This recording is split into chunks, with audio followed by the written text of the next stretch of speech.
Hello and welcome to the Wire Talks. I'm Sidharth Bhatia. Turkey, or Turkey as it's known now, is a country with whom India has had a generally warm relationship.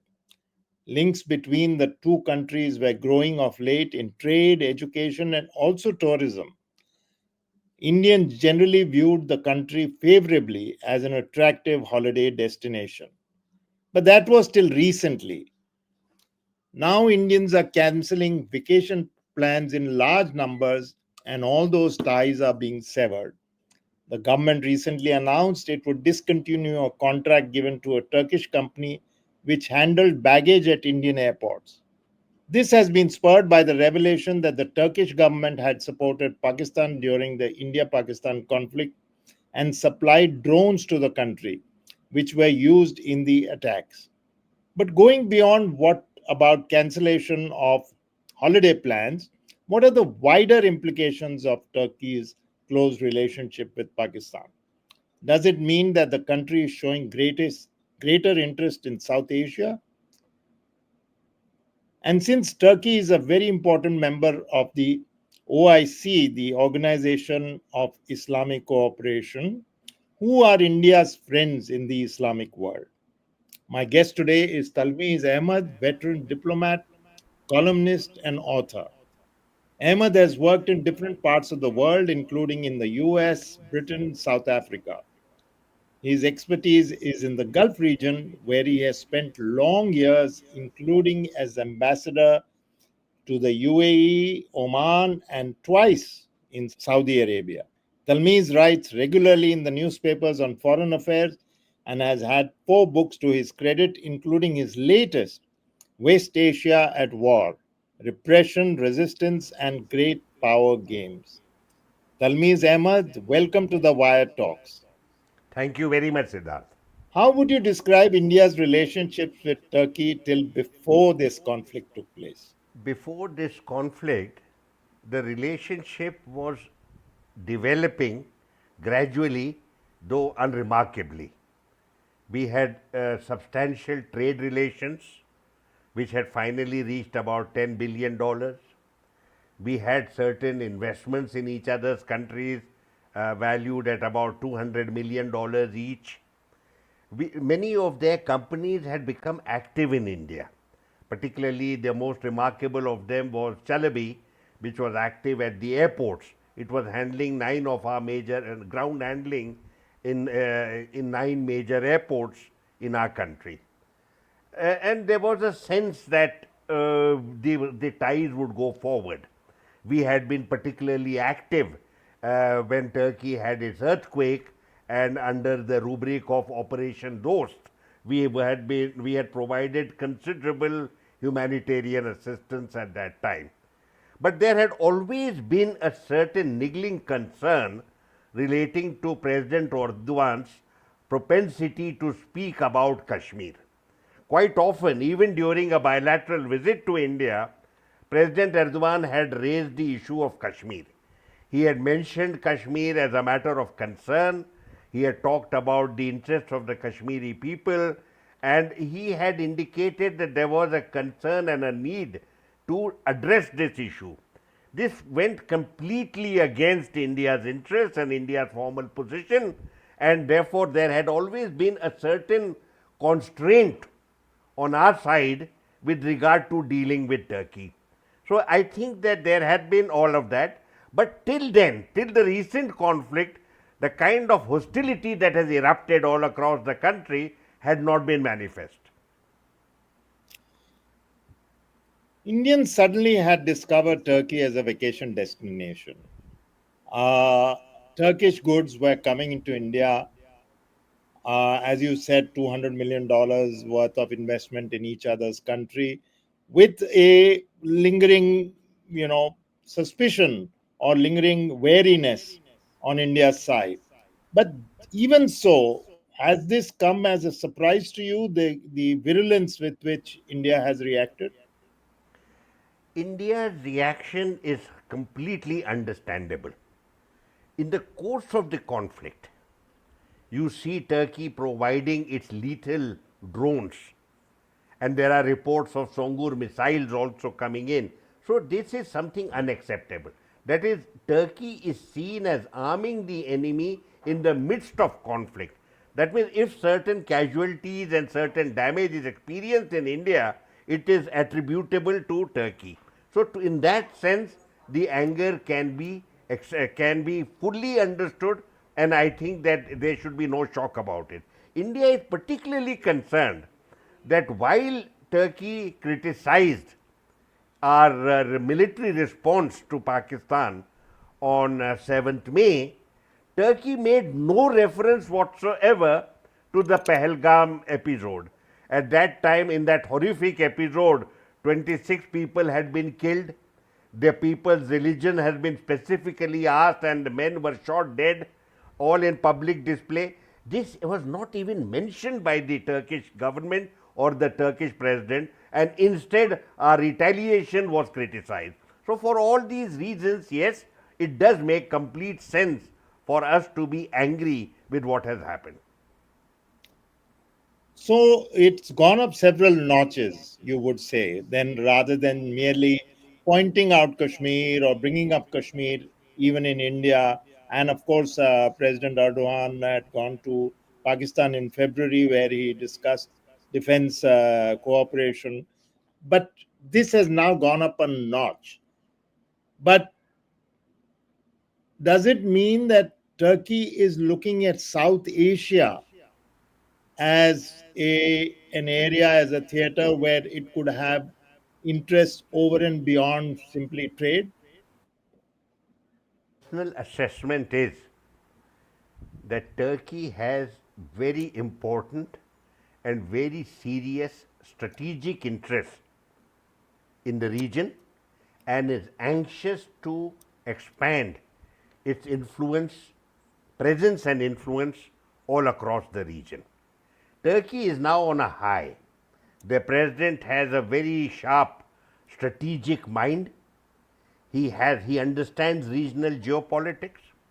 He also has a vision of recovering Turkey's Ottoman grandeur, both military, civilizational, and Islamic.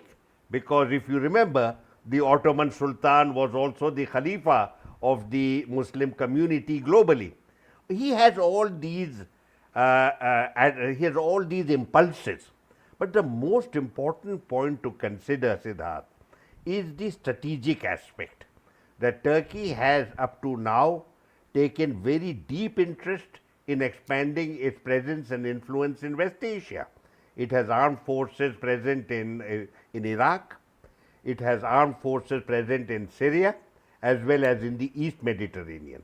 It has just scored an extraordinary victory in getting regime change in Damascus and planting a person totally with American support, planting a person in the Damascus presidential palace who is entirely a Turkish protege. So Turkey is on a high. When I look at the map of our region, I cannot but note that if Turkey forms the western edge of West Asia, Pakistan forms the eastern edge. You are aware that Pakistan was artificially constructed by British imperialism because of its geopolitical value, that Pakistan has borders with Central Asia as well as with West Asia and has a coastline in the Indian Ocean. As Western powers are now turning their back on Pakistan, it is not surprising that Turkey should now seek to fill in that vacuum. Turkey is taking an important stride forward. What does Pakistan bring to Turkey? Pakistan brings extraordinary geopolitical value. It has a long border with Afghanistan as well as with Iran, and very short border with Central Asia and China. But Turkey also has extraordinary interest in Afghanistan. And between the two of them, I would say to you that they would be a very formal presence, a formidable alliance in the space that is important to India's strategic interest. So yes, I believe that there is not much less Islamism and much more a strategic perspective that is impelling Turkey in terms of its ties with Pakistan? Surely India could have not been unaware of this in the last few years.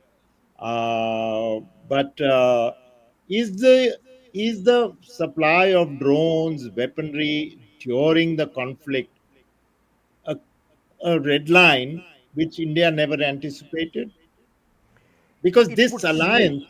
this alliance, Turkey's interest in this part of the world, Pakistan looking at China as well as other countries, because the US now is cooling off.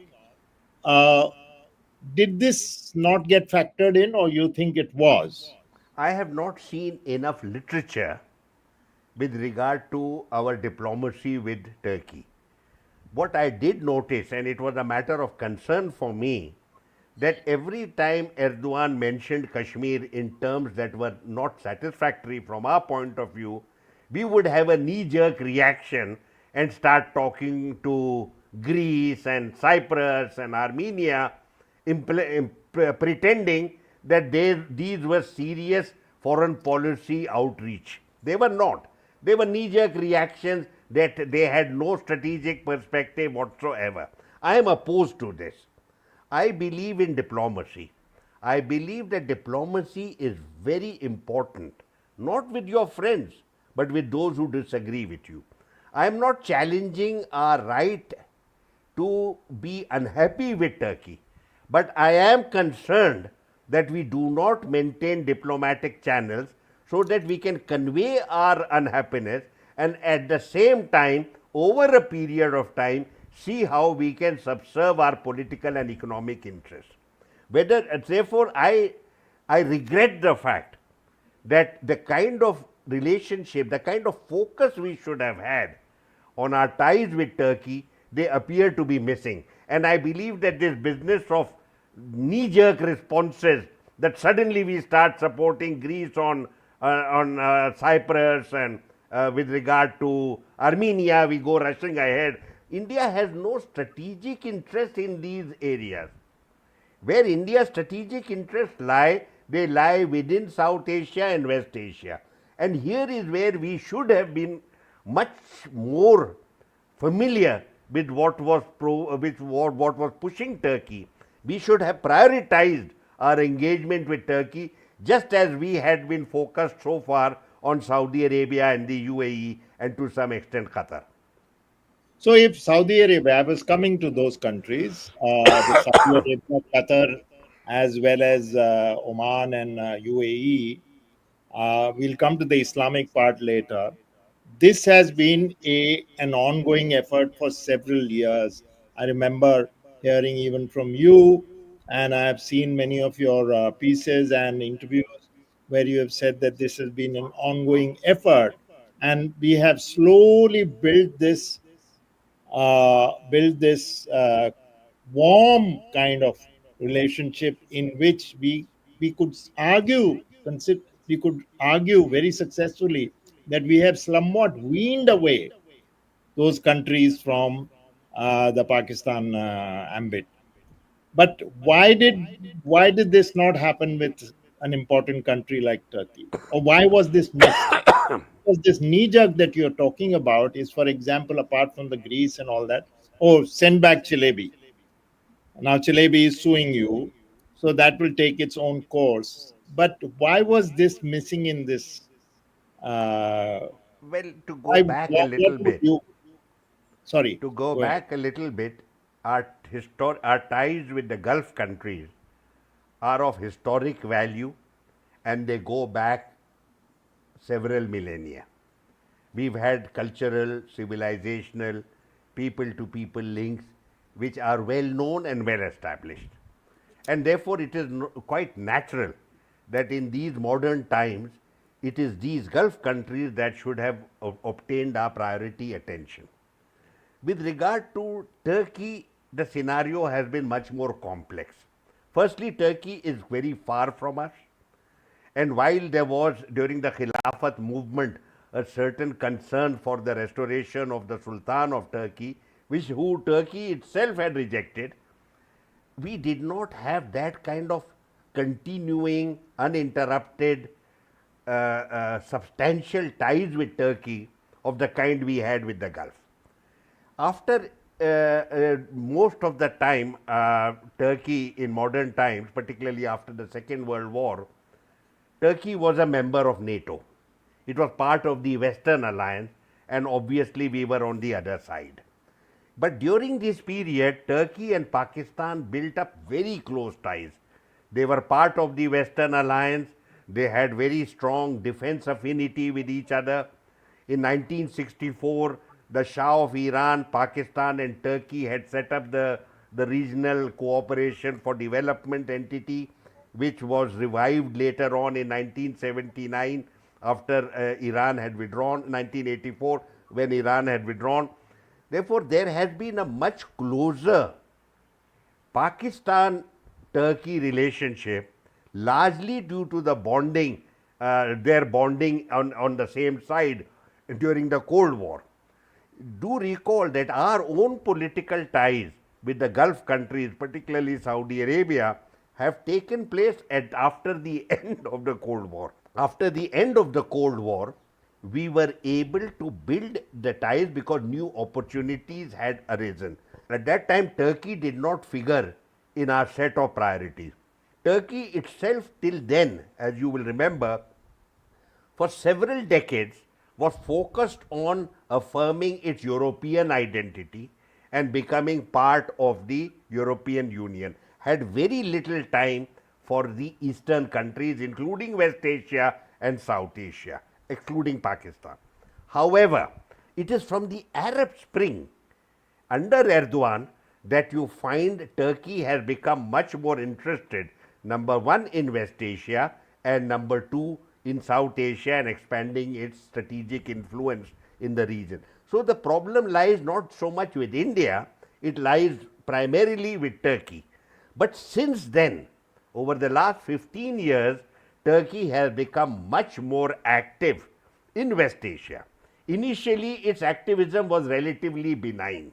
It used to talk about itself as a model of democracy and secularism in an Islamic environment. But much of that was given up quite quickly.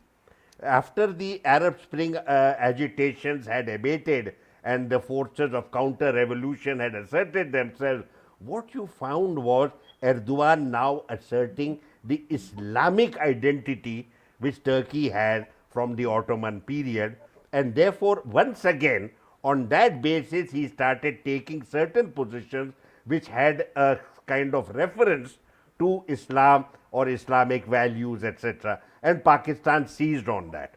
At some stage, a few years ago, Erdogan abruptly gave up on that, largely because of economic crises at home.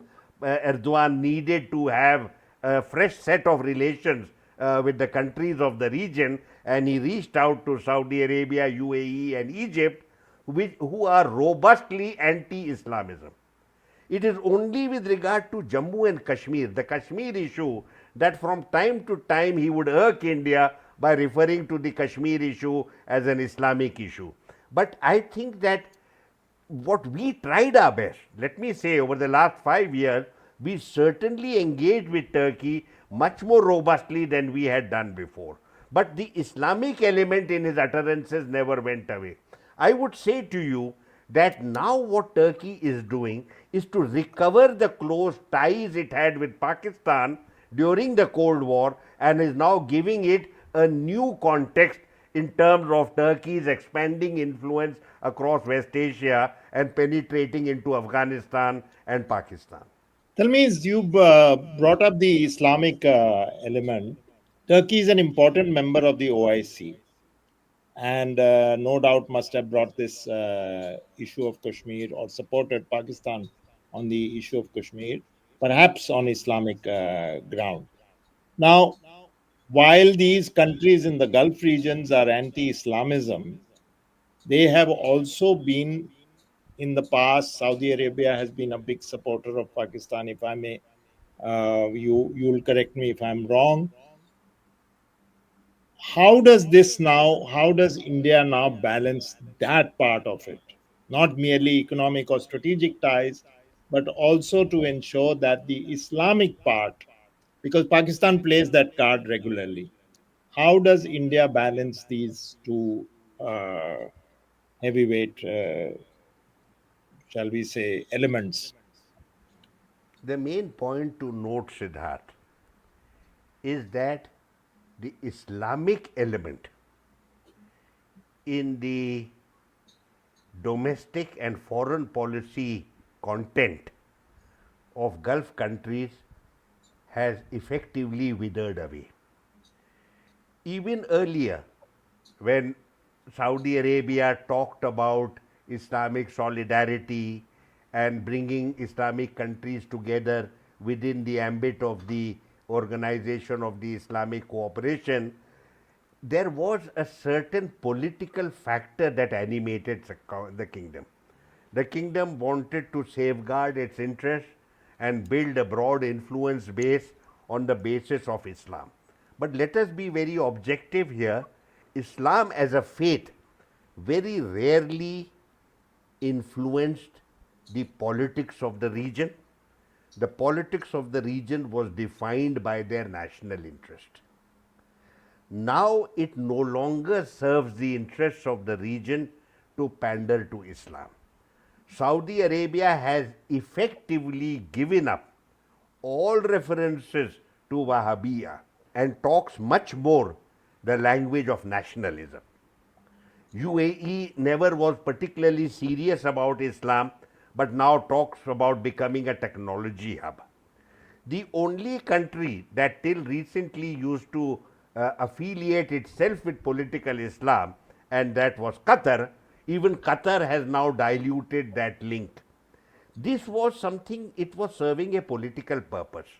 In the background of the 9/11 attacks, the United States had assessed the significant need for reform in West Asia and had identified at that time the Muslim Brotherhood as a crucial role player in this reform process. The instrument that the Americans used in this regard was the state of Qatar. Qatar deliberately affiliated itself with Islamism and the Muslim Brotherhood entities in order to see to what extent the American agenda could be promoted. And it worked in the early days of the Arab Spring when a number of countries that had thrown away their potentates got a Muslim Brotherhood affiliated rulers. Saudi Arabia and the UAE immediately intervened to ensure that the Morsi regime in Egypt would not work. And within a year of the president being elected, the regime was overthrown. Overwhelmingly, a role was played in this by the UAE and Saudi Arabia. It is well documented. So now I would say to you that Islamism as a political force which had brought together Wahhabiyya of Saudi Arabia, the Muslim Brotherhood in different areas, and extremist jihad, much of that has now abated. I don't think it is Islam that is agitating and impelling politics in West Asia anymore. India does not have to worry itself with regard to Islam as a political force. Pakistan is a very different entity. Pakistan uses extremist Islam as an instrument of state power. That is, Pakistan is a state sponsor of extremism. Or in all the other parts of West Asia, extremist Islam was hostile to state order. Pakistan is a very rare exception to this, where the state authorities themselves promote extremism. Today, there are hardly any takers for this kind of extremism. I think the last major act that the region witnessed was the attack in Mumbai. And with that, I think the way they turned in favor of India, because they understood finally what we had been saying, that the problem that we have with Pakistan is not the Kashmir issue, it is the problem of cross border terror. I think that has since been accepted and understood, and I don't think India needs to worry itself very seriously on this account. Pakistan remains a state sponsor of terror. There is no doubt about it. But this is not, this is no, it has no takers as far as the rest of the region is concerned. What is going to be the future policy with regard to this aspect from Ankara remains to be seen. I cannot imagine Ankara supporting extremism. After all, it has itself been a victim of extremism, not so much from Islam as from the Kurds. And it is only a few weeks ago that the Kurds in Turkey have finally announced that they are ending their policy of violence once and for That's all. right. So I think in that background, what our diplomacy should focus, as we did in Saudi Arabia and the UAE and in other places in the Gulf. If you remember, we had to work very hard, possibly over a full decade or more, from the time we opened political ties with the kingdom in January 2001 and finally got Dr. Manmohan Singh visiting the kingdom in February 2010. It took a decade to finally win over the region and convince them that India is a victim of cross border terror, but separately, India is also a worthy political, economic, military partner. It is on that basis that we were able to give substance and value to the meaning of strategic partnership which we had with the Saudis. In that time when we were working very hard on this, most opinion in India tended to be black and white and say, "वो सब they are all pro Pakistan and there is no point in working." That is a mistake. Diplomacy must be constantly the instrument that India uses, that India should use in order to promote its diplomatic and political interest. And I don't think we should give up on Turkey. I'm not saying we should have any fanfare. Diplomacy works behind the scenes. It is most effective behind the scenes. It doesn't need to be on the television screen, but we must be engaged with Turkey. Once again, we should not allow churlishness to come in the way of a diplomatic effort over the longer period. That's a very, I would say, a very, very cogent background of how things have emerged over the last few years. Would you then say two things? That the relationship with countries like Saudi Arabia and the United Arab Emirates and Qatar is should be now based on economic ties. I was just reading the other day about how Indians are finding opportunities in Saudi, of course in UAE as tech people. So these are being attracted. They are being attracted by what Saudi Arabia has to offer, what UAE has to offer. So that means a certain futuristic kind of relationship is emerging. So these are the elements of strategic partnership. So that's point one. So point two is: do you think, despite your suggestion that we should be working hard with Turkey behind the scenes, would you say that the West Asian countries, influential West Asian countries, are a kind of counterbalance to what Turkey is doing with Pakistan? Two questions. Number one, we are very close to all the countries of the Gulf. The original base was our purchase of their energy resources and our providing them with human resources for their requirements. Much has happened since then. Both these remain important. India is going to depend on the hydrocarbon potential of the Gulf for the next 25 to 30 years. And we will continue to provide human resources that they need. Today we have 9 million people in the 6 countries of the GCC, and they are sending back to India $40 billion. What has changed from time to time is what our people do. Many years ago, you will recall that 90% of our personnel used to be blue collar workers. Today, blue collar workers are about 60%. And we have a very large number of professionals who are today in different sectors of the Gulf economy, and as engineers, as doctors, as architects, as managers, accountants, etc. We also have some of the most prominent businessmen. You could even call them tycoons. These are not people who went as major businessmen from India. These are people who emerged from within the community and don't always often figure in our consciousness. But they are the ones who have provided employment locally and are a central part of the local economy. Now, what are we looking at for the future? The region is in a churn. It is in a churn for all the reasons that are apparent to us. The revival of the Palestine issue and the violence in Gaza, the destruction of the axis of resistance, and the possibility of conflict with Iran, alongside the prospect of a nuclear agreement, the very substantial ties that Saudi Arabia and UAE and Qatar have already built with Iran, so the kind of divide they had earlier no longer exists.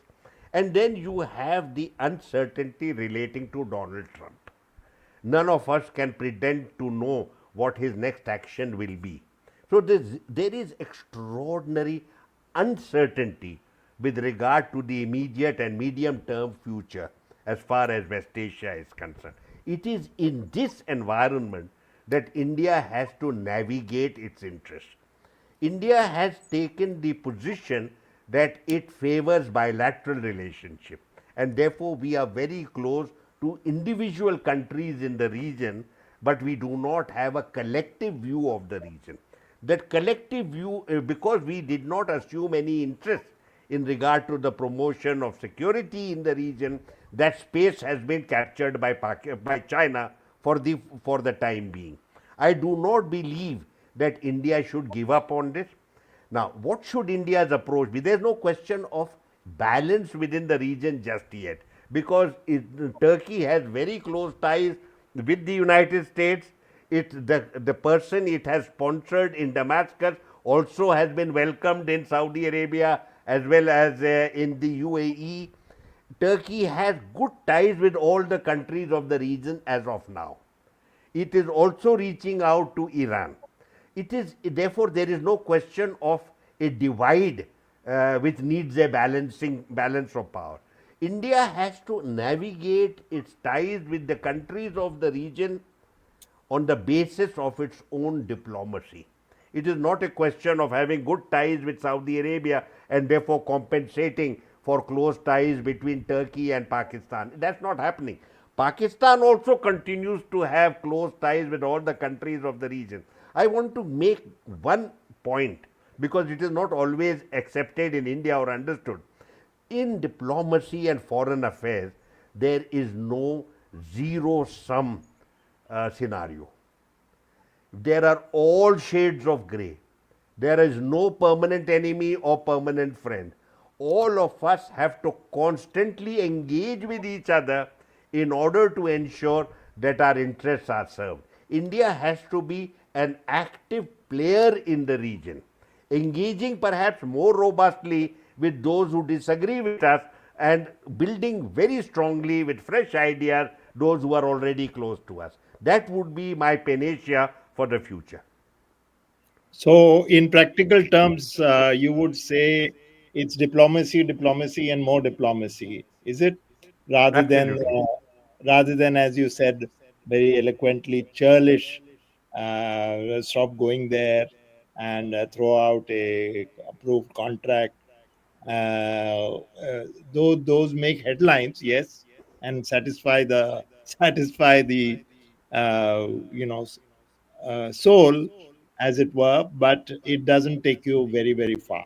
So, where do you see, rightly handled, correctly handled, where do you see the situation emerge in the next few years? In the next few years, see, firstly, I must point out, to my deep regret, India is not an active role player in the security or in promoting security or stability in the region. As you know, I have been a very fervent advocate of India playing a role in this regard on the basis of its crucial long term interest in stability as well as its qualification as having millennia old ties with the region and the high degree of comfort that this region has with India. So I regret that. We have substantial bilateral ties with all the countries of the region, and that will continue.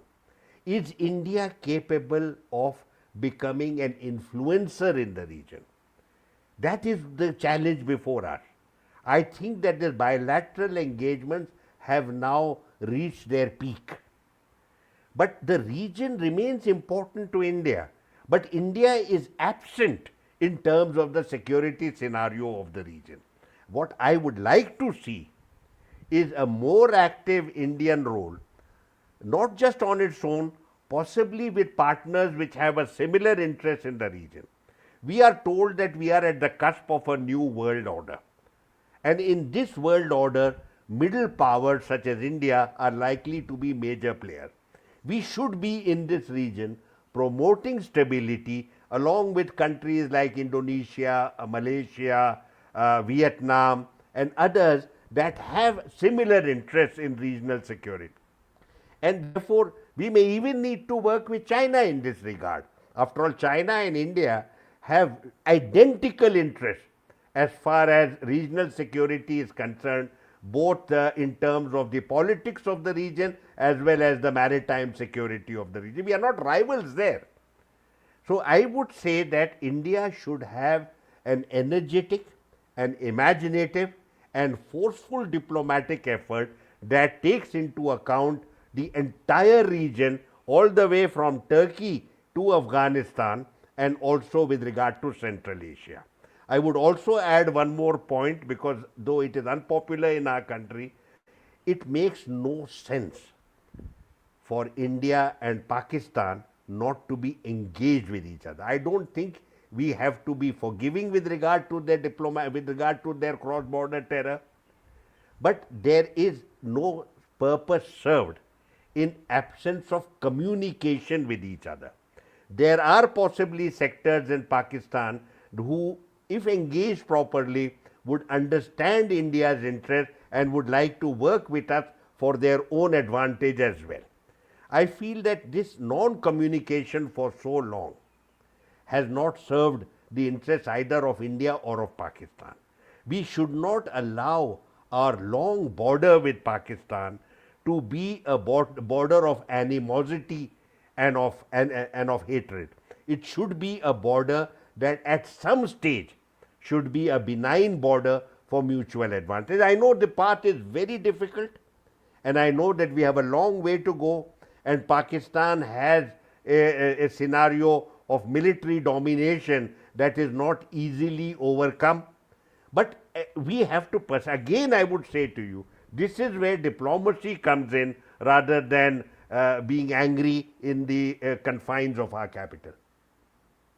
In fact, that there is an example right in front of us. Our trade with China continues and is growing continuously. So we have been I able think to that keep. itself confirms to me the advantages of engagement. I'm not saying that neighbors can very easily get rid of issues, but diplomacy is the instrument that humankind has invented over several millennia to address precisely these issues that have kept us apart. It is diplomacy and diplomacy alone that re engaged India with the countries of the Gulf in this benign environment that we have today. If we had continued sulking and condemning these as pro Pakistan on the basis of religious affinity, we would have gone nowhere. We would have finally become Fortress India and not engaged with any of our neighbors. The fact is that none of these countries is influenced by matters of fate. They are all influenced by national interest, and exactly in the same way, we should also be engaged with all the countries of our region on the basis of national interest. So, my last question.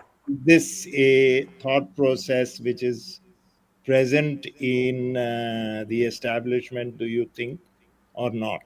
Or completely not? See, the point is, What is your sense?